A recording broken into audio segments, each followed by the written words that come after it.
A very good afternoon to you and welcome to another edition of Viva Africa 2019. Slightly different time, but with good reason. Once again, rest in peace to Bob Collymore. But the show must go on, and today, what a show we have in store. Everyone who's been a winner are slowly coming to collect their prizes on Twitter. We keep giving you competitions and you guys don't believe us, so they're here right now with us. They're gonna come and collect the prizes. One paper tank competition, the other sent videos, one sent pictures. So we're gonna be giving them all of those prizes. And of course, we have to remember that all the African national football is taking center stage right now. The African Nations 2019 is on your World of Champions on Super Sport 7. Mike. Yes, and very interesting that we have a show coming in at this time, and Harambee Stars arrived back today. And I've seen in so many forums, people complaining even on social media that they snub the media, they don't want to speak to anyone. But I'm wondering, where did they snub anyone? Because we've got 3 interviews. 3 players talked to us, including the vice captain. So the interviews are there. Let's not bash Harambee Stars for something they've not done. But if they've switched off their phones, like some people are saying, that they are not reachable on phone now, we understand. Ukitoka safari pia unazimaga simu. So they're resting. They've had a long break, you remember, from France, the camp. But something interesting a lot of people are taking note of is the absence of their coach, Sébastien Minier. Reports are he's headed back to France to be with his family. And of course, Michael Olunga, club duties, he's flown to Japan. But I think what a lot of people are focusing on is the captain, Victor Wanyama, not speaking. But as you said, some of the players actually did speak to us. And let's just actually get some of those reactions. First of all, the vice captain, Musa Mohamed. Let's hear from him. Ni kawaida ya tournament. Unajua kama mmekawia mjacheza tournament kama hiyo, kuna vile pia kidogo utaona kuna uoga ama kuna uzoefu kidogo hakuna, lakini tunashukuru kwa ile mechi ya pili tulijaribu kadri uwezo wetu, na pia ya tatu pia tukajaribu, lakini haikuwa vile tulikuwa tunataka ikue. Ni tunasema tu pole kwa mafans na kila kitu yenye ilifanyika siku hiyo, sababu si wote tulikuwa tunataka ikuwe ni nzuri, ikuwe ni mwisho mwema, lakini Mwenyezi Mungu pia naye ana mipango yake. Vitu mingi zaidi kwa mpira, na cha muhimu ni kupanga kuona tena kama tarudi inshallah kwa uwezo wa Mwenyezi Mungu, na tuone vile tajipanga vile pia Uganda walijipanga mwanzoni, pia haikuwa nzuri mwanzoni, pia unaona mara ya pili wameingia tena imekuwa ni nzuri kwao. Lakini tunashukuru kwa hiyo experience yenye tumepata, na tumelearn pia vitu mingi sana kama wachezaji. Kuangalia level ile yenye ilikuwa ni tofauti, ni level kubwa pia.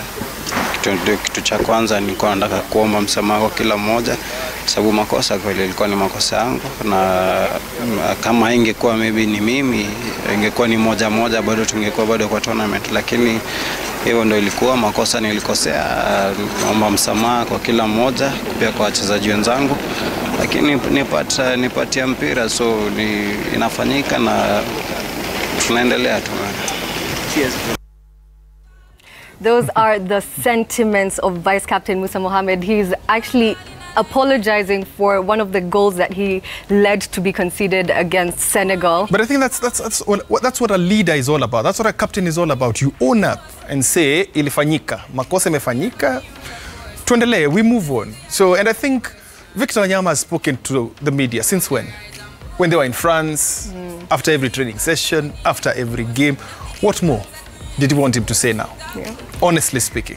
Yeah, but it's also a sense of courage in terms of Musa Mohamed. Maybe we can even talk to some of the players. Do you think it was warranted, of the fans here in studio, was it warranted for him to apologize, or your thoughts on just what our vice captain has mentioned? Yeah, I think it is warranted for him to do so, because I think he owned up, and it's something that is good as a player. Also, I also play football. It's demoralizing. Sometimes it's not on.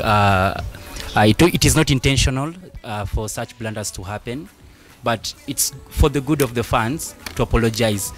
They feel that you didn't do it on purpose, and then it's not like when una madharawa manini, you respect them because they invested a lot of time and finances, maybe in maybe some travel, So it's good that he owned up and apologized to me. I can see you shaking your head a lot in agreement. Just introduce yourself and you can chime in. I'm Marvin Justice, and I agree, because if you are a leader, you're supposed to take the glory and the shame of the group. So you go with it, and then you tell the guys, like, this is what happened and we are supposed to do this next time. Yes. Yeah. So that game that he's talking about, who was your man of the match? I can say Matasi. And on that note, let's actually take a look at what Patrick Matasi had to say about the trip in Egypt. Kwangu mimi naweza sema kwamba ilikuwa ni collective kama nation, na hii matokeo imekuwa kwa uwanja, na mimi najua kuna mambo ilifanyika kutoka tuende France mpaka tuende Egypt, no. Ndio maana hata sisi hatukutarajia hivyo, unaona. Mtu kama mimi nilikuwa natarajia niende mpaka semi final, unaona, lakini ni mpango wa Mwenyezi Mungu. Nikizungumzia hivyo nasema hivyo kwa sababu ukiangalia kutoka France tumekuwa na injuries hapa na pale. Knox kuna wengine tulikuwa tunacheza na injury, unaona. After Scott kuitwa, mambo ilianza kuchange, ambapo injuries zilikuwa mob, unaona. So ndio maana mambo ilifanyika hivyo. Okay, ukiangalia Senegal pia walikuwa na point 3 na pia sisi tulikuwa na point 3. So sisi hatukwenda kwa uwanja kusema kudefend, unaona. Jo coach usema attack team ina defend. Hata kama ni kudefend na defend ukienda forward. So hakuna mtu alienda kwa hiyo uwanja ku expect kwamba naenda kudefend. Kila mtu alikuwa anaenda kwa attack. Sisi tulikuwa tunataka any draw or any clean sheet ingetuweka kwa last 16, but matokeo ilikuwa hivyo, cause tulikuwa vizuri compact mpaka 60th minute, naona ndio baya kwanza ikapatikana, naona. So mtu kusema kwamba tulienda kudefend, si hatukwenda kudefend. So mtu ni nani? Who is that mtu akisema? Kila mtu. Yeah, but because this is now the problem, because I believe I now support coaches like the coaches of England and the big teams when they go into tournaments. No social media. Because it affects the mentality. Wi-Fi. Our coach, the first thing he complained about was no Wi-Fi. Instead of saying, akuna Wi-Fi, the best, let's stay without Wi-Fi. Because, look, players clearly were reading what fans were saying. Because so many people are complaining on social media that why are we so defensive? And that is the mentality wamekuja nayo. Knowing that everyone was saying, we've played defensive, yet we didn't go to play defensive. But Matasi, we all watch the games. Tulifunga boss. We played defensive. It's not the best way to attack.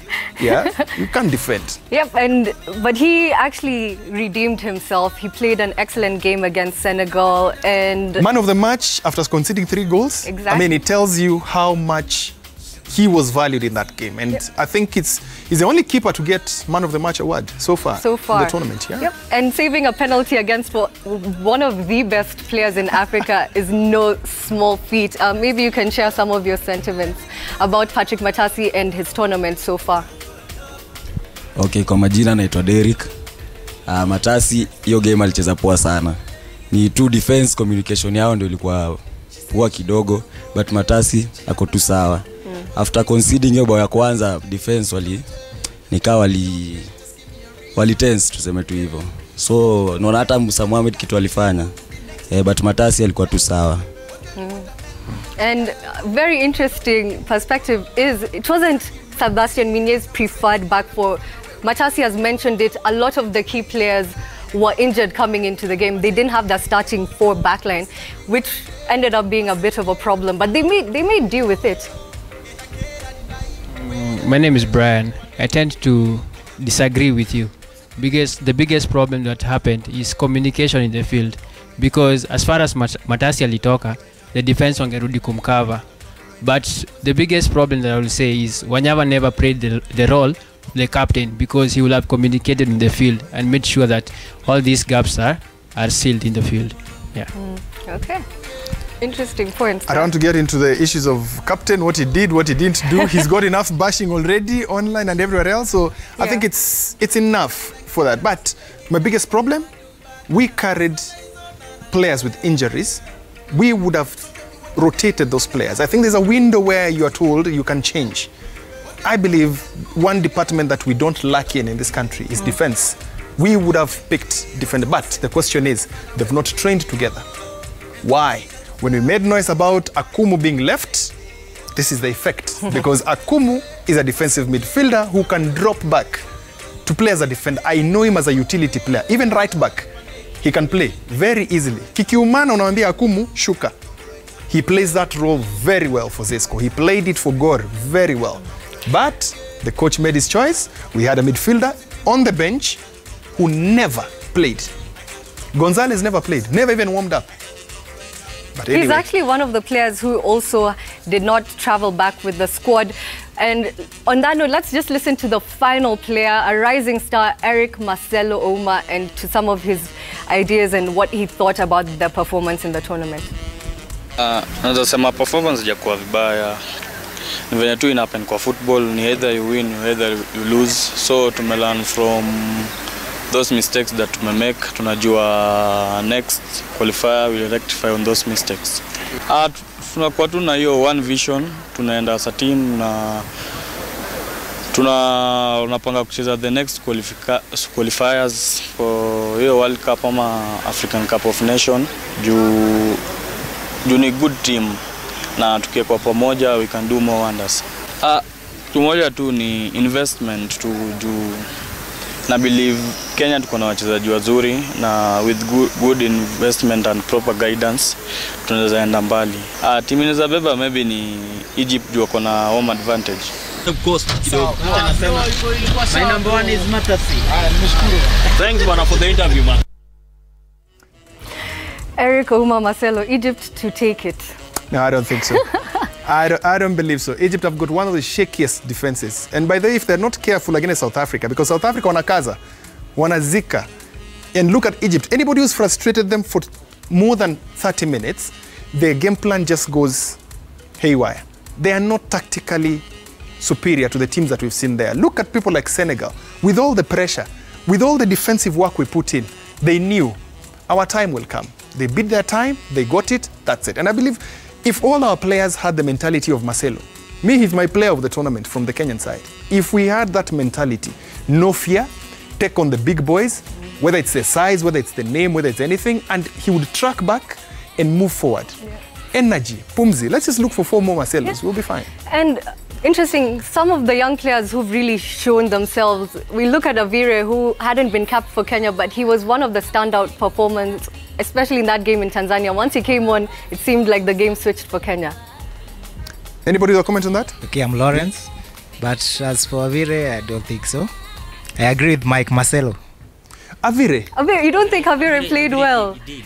My guy. Yeah. The guy who opened up the spaces for Olunga in the game against Tanzania is Avire. And the coach, I mean, that's a game that he got it tactically very right. Because he decided, look, Olunga is double marked. There's a midfielder who's dropping all the time to come and help the central defender to mark Olunga. So what do?